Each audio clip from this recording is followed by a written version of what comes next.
Hey, ladies and gentlemen, this is Carmine Sabia for Explain America, and the governor who got snippy with President Donald Trump, well, she just got served big time. Before we get started, please make sure you like, comment, share, and subscribe.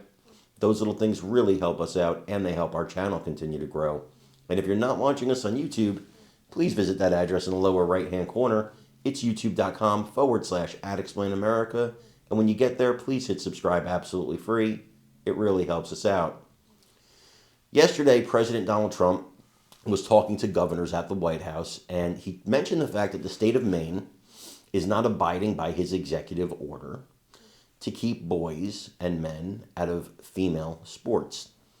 And he singled out Governor Mills of Maine, who was there at the meeting, and she was very, very snippy with him and said, I'm going to follow the state and federal laws. And he said, well, we are the federal law, and this is the federal law. It's an executive order. And, she said, well, he said, you better follow it or we're going to cut off your Title IX funding. And she says, well, we'll see you in court. He says, all right, well, we'll see you in court then. And I think we'll win easy, and I agree with him. But they called her bluff. It didn't take days, weeks, months. Hours later, the Department of Education started an investigation into the state of Maine and what they're doing to defy the executive order and really, in my opinion, erase women's sports.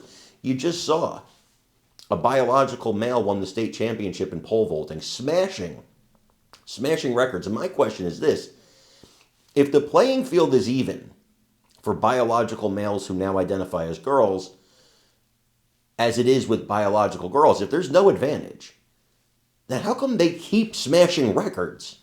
Like, it's not even close. The contests aren't close. It's not like they're just barely winning. They're destroying records. And in it, they're destroying womanhood. But if you believe that there's no real advantage here, give me another reason. Please explain to me how so often they're smashing records in every sport they try, but there's no advantage. Explain that to me. Well, I'm glad this investigation started. Maine and their Governor Mills is going to get their comeuppance, and so is California, and so is all these other woke states that don't want to get on board with reality. I want you to take a look at this video and let me know what you think in the comments.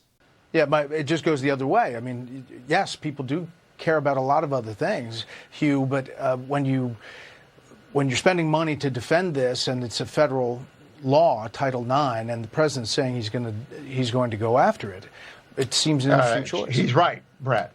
The story of the Maine pole vaulting competition featuring the girls has a very memorable photo which ricocheted around the internet yesterday. Governor Mills, I spend quite a lot of time in Maine, so I'm very familiar with people in Maine. They're not going to be on the governor's side here. They're going to split 80-20.